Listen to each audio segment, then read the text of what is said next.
Hello my people, this is Sam with Paper Besos. Welcome to another video.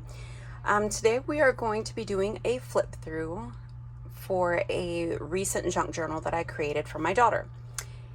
I would really appreciate it if you guys would like, follow, and subscribe to this YouTube channel.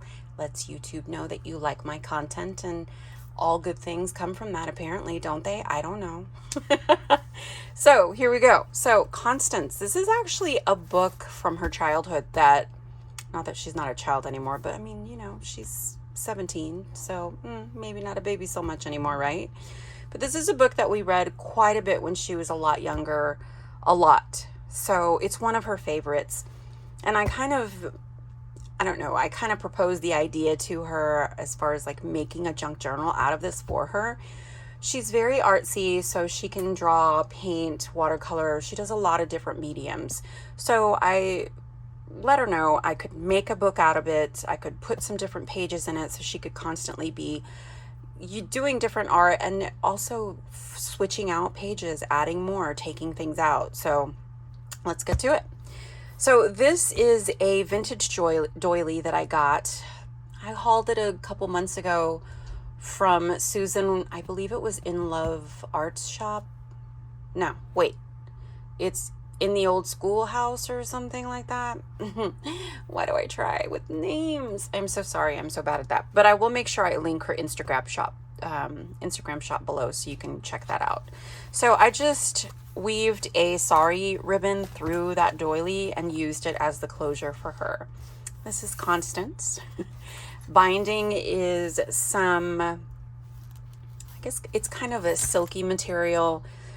This is the edging of the material. You know how when you buy it by the yard, there's always that edging on this type of material so it doesn't continue to fray. But I really liked the look at it, so I made sure to use the edging of that so that we could do that on both sides. Now the binding for this is the post binding, kind of like what we see with the more original scrapbooks, you know, the big giant 12 by 12s, and there's some smaller, but generally it's the 12 by 12s. I do want to do a tutorial, a video on how to do a junk journal with that binding. I've researched it myself and I've not found any videos of people doing that with junk journals or making it themselves. It's more of like just, you know, the traditional scrapbooks that have that type of binding. So I'm working on that. So make sure that you follow me so that you know when those videos post. You can just hit the bell button and that will notify you of any new videos that I post. So for Constance, there's her baby name. I did use some nice scrapbook paper, some pattern paper. There is some vintage, I'm going to zoom in just a little bit. There is some vintage material that I used to make some trims for each page. Again, it is the post binding, so she can unscrew these and take pages out and rotate things in and out of the book as she wants to. Here is more pages. I did put some coffee tea dye paper in there for her. There is a little clip with fun, more trim.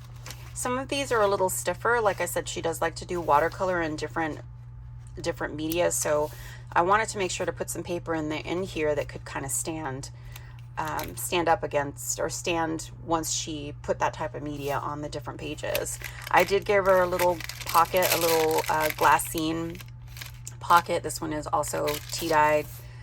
More paper. I did do different paper again in here. And this also has, I think that's cabbage. I did sew this on here, if you can see. Got the shadows. But I did sew it on here because I wanted to attach some watercolor paper for her. And it's really thick and stiff, so I wanted to make sure I put something in the edges where it would give me a little more room to, you know, flip that page. It's still really stiff though.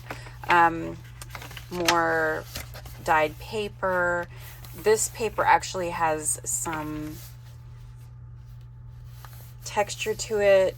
It's almost like a raised velvety feel. Really pretty. I did put a little vintage card in there for her. She does have a hedgehog, so I think I hauled one from Kayla, who's Crafty D-Stash. This is, I think, the Jen Hatfield collection. So I made sure to grab that from her so I could put that in here for my daughter. Some ledger paper folded over, some painted paper. I think I got this from Jenny May June. I made a little pocket for her here in this page, more trim. She did tell me she wanted everything to kind of flow with the colors of the books. She liked the red and the pink, and she wanted the red to be highlighted more. So I made sure to include that in the different edgings that I did. Here's some avocado dyed paper, some school paper. I did find some vintage material, so I just gave her a little hidden spot there for stuff.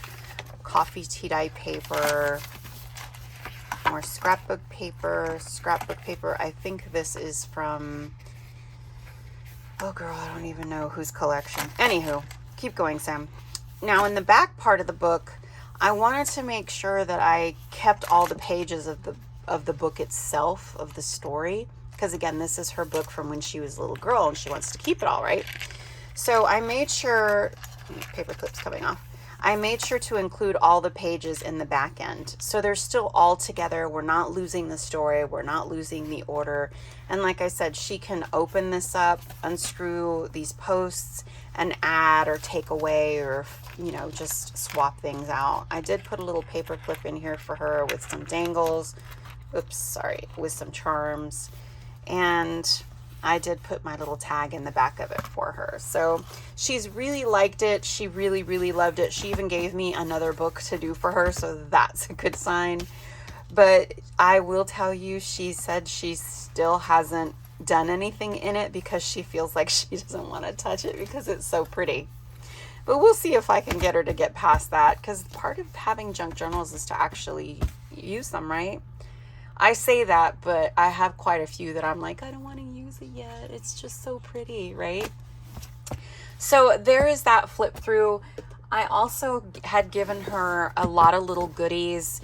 I usually, and even when sorry, it's kind of stuck. Usually whenever I gift or sell a journal to anyone, I include some little bits on the side, of course, stickers, and just different things. But I also will include some of the pieces that the cast-offs really from making the actual journal. And there's the actual outside of the spine. So I kept it in here for her.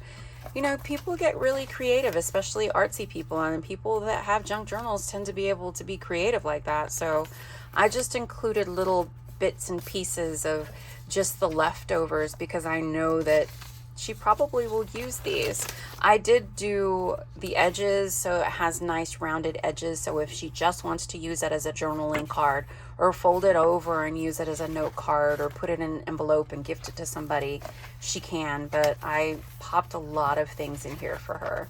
Some of them I left the edges raw. I didn't round them off, and I even gave her a nice big card, playing card. So hopefully she will actually use this stuff. I'm looking forward to seeing her kind of blossom and kind of get with the junk journal community and kind of what we are all about and what we do. And I mean, we are just saving memories, sharing our art. I mean, there's a lot to it, and it's very individual. So thank you for watching. Thanks for letting me share this with you. If you have any questions about anything that I've created, please make sure to comment below. And as always, please like and subscribe to my channel. And I will see you all soon. Love you. Besos. Bye.